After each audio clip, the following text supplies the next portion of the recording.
There's little more frustrating than being stuck in a plateau when it comes to your LSAT practice test scores. If you are stuck, if your scores just are not going up, it's possible that you're focusing on minutia and you're missing the most important concepts, the most important question types. There is no reason to focus on less common logical reasoning question types like parallel reasoning or evaluate the argument when you have not yet mastered the most common types of logical reasoning questions like necessary assumption, flaw, and inference questions. I would always start with those, master those, get to high accuracy on those, and I'm talking 70-80% accuracy at least before moving on to strengthen, weaken, sufficient assumption, and then the less common types, because there are roughly 15 different types of logical reasoning questions, depending on how you count them. And of course, there are also common methods of reasoning, common basic foundational concepts you've got to get down before you deal with the less common things. One thing we'll do for our students at LSAT Unplugged is we'll help them create personalized day-by-day study plans, laying out exactly what to do. And in that process, we help our students create a priority list of question types to focus on based on their frequency and based on their difficulty level, meeting you where you're at in your prep so you're not getting overwhelmed with too much material at once, and you're also not wasting time on easy stuff that you already know how to tackle. So we look at the most frequently tested concepts in each section using analytics from past LSATs to inform your prep going forward in terms of what you're most likely to see on LSAT test day itself.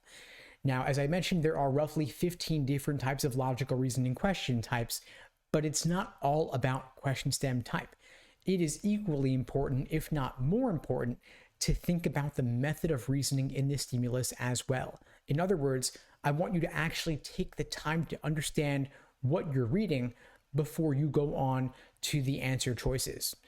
As part of this process, one exercise I love to do with my students is help them transform one LSAT logical reasoning question type into another based on the stimulus. So could we take a given argument, a given method of reasoning in the stimulus and transform it from being a strengthened question into a weakened question, into a flaw question, into a necessary assumption question, and so on. This is just one strategy that we use as part of the Socratic review method, which is a framework I've developed to help students master logical reasoning and reading comprehension. And it's simpler than it sounds. It starts with simply understanding the argument or the passage, understanding the question stem, and then understanding the answer choices, specifically what makes the wrong answer choice tempting for you and what makes it wrong, what makes the right answer choices unappealing, and what makes them right, because you have these traps of encouragement towards the wrong answer and traps of discouragement away from the right answer. And until you know which tricks and traps you are uniquely prone to falling for, you can't help but make the same mistakes again. And so we teach you how to learn better, how to review better, so that you can study more effectively and you're not wasting time. So at LSAT Unplugged, we demo the Socratic review method live in our classes, and they're all recorded for any that you can't make. We have literally hundreds of recorded classes since we've been doing them several nights a week, since even before the pandemic. And as I mentioned, all of this is regardless of question stem type. Now, if you are not yet proficient in the basics, we'll have you start there, of course. And so before you even get into drilling questions by type, no matter what program you're using, focus on conditional indicator words to start, whether that is indicator words for necessary and sufficient conditions, whether you're looking at evidence and conclusion indicator words to better understand the different parts of the argument. This will carry you far.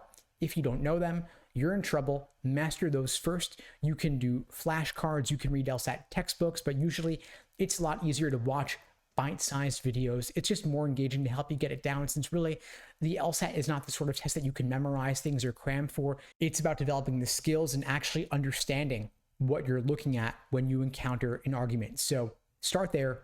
Reach out if you need anything. I'm here for you. Again, check out the links below the video to book a call with me and my team. We'd be glad to help you out. And in the meantime, I'll wish you all the best and take care.